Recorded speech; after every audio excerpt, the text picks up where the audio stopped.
సాధారణంగా మనం ఏదైనా మంత్రి నుంచి లేదా ఏదైనా ఎమ్మెల్యే నుంచి బెదిరింపు కాల్స్ వచ్చినాయి మమ్మల్ని బెదిరించారని చెప్పి ప్రజలు చెప్తా ఉంటారు. ఎందుకంటే మాకు జరగవలసిన న్యాయం జరగలేదు.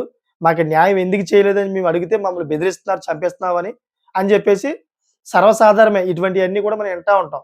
సో, ఇప్పుడు మన ఆంధ్రప్రదేశ్‌లోని ఒక విషయమైతే చక్కర్లు కొడతా ఉంది. ఏ విధంగా చక్కర్లు కొడుతుందంటే కలకలం రేగుతుందన్నమాట. ఆ విషయం తెలిసిన తర్వాత ఆంధ్ర ప్రజల్లోనే కాదు రాజకీయ వర్గంలో కూడా గుబులు మొదలైంది. అదన్నీ తెలుసుకునే ముందు నా వీడియో లైక్ చేస్తారని కోరుకుంటున్నా. మీ లైక్ నాకు చాలా విలువైంది. అదేవిధంగా నచ్చితే గనక సబ్‌స్క్రైబ్ చేసుకొని మరి కొంతమందికి షేర్ చేస్తారనుకుంటున్నా. అసలు ఏం జరిగిందనే మ్యాటర్ ఒకసారి మనం పూర్తిగా తెలుసుకుందాం. ఆంధ్రప్రదేశ్‌లో రాజకీయ వర్గంలో కలకలం రేపే ఒక విషయం ఏంటంటే రాష్ట్రంలోని పలువురు కీలక మంత్రులకు అజ్ఞాత వ్యక్తుల నుంచి బెదిరింపులు రావడం తీవ్ర ఆందోళనకు గురిచేసింది. చంపేస్తామంటూ బెదిరింపులొచ్చాయంట. మంత్రులు కందులు దుర్గేష్, అదేవిధంగా కొల్లు రవీంద్ర అనగాని, అదేవిధంగా సత్యకుమార్‌కు బెదిరింపులు లేఖలు వచ్చాయని, కందులు దుర్గేష్‌కు బెదిరింపు రావడంతో మంత్రి కార్యాలయాలు అధికారులు తుళ్లూరు పోలీస్ స్టేషన్‌లో ఫిర్యాదు చేశారంట. చెప్పాను కదండీ! ముందు నేను చెప్పినట్టు ఎక్కడైనా గాని మంత్రులు, ఎమ్మెల్యేలు మమ్మల్ని బెదిరించారని చెప్పేసి కొంతమంది ప్రజల్లోంచి కొంతమంది వస్తా ఉంటారు. కానీ ఇప్పుడు రివర్స్ అయిందిక్కడ. చూడండి ఒకసారి. ఇప్పుడు మంత్రులనే చంపేస్తామని చెప్పేసి లేఖలొచ్చాయని చెప్పేసి ఇప్పుడు కలకలం రేగుతోంది. అసలు ఏం జరిగిందంటే ఈ పోలీసులు కూడా ఏ విధంగా దర్యాప్తు చేశారంటే, తుళ్ళూరు పోలీసులు ఈ బెదిరింపు లేఖ వ్యవహారంపై దర్యాప్తు చేస్తున్నారు. ఏ విధంగా అంటే, ఈ లేఖ ఎక్కడి నుంచి, ఎవరు పంపారు, నేరుగా సచివాలయంలోకి మంత్రి పేసీకి ఎలా చేరిందో ఆరా తీస్తున్నారన్నమాట. అంతే కాదండోయ్!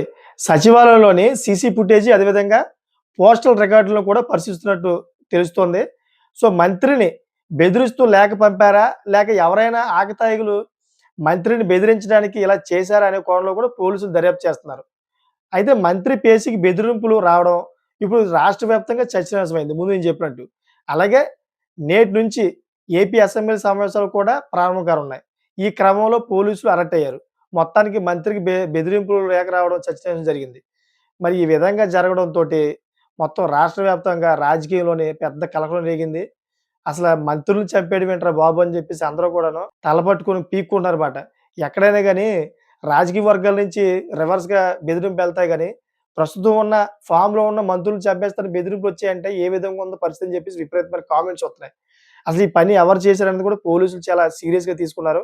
మీకేమనిపిస్తుంది? ఇదంతా నిజమేనా? లేక ఫేకా? అనే దాని మీద మీరు కామెంట్ చేస్తారని కోరుకుంటున్నా. అదేవిధంగా ఈ వీడియో మీకు నచ్చినట్లయితే గనక సబ్‌స్క్రైబ్ చేసుకొని మరి కొంతమందికి షేర్ చేస్తారని కోరుకుంటున్నాను. Thank for watching friends.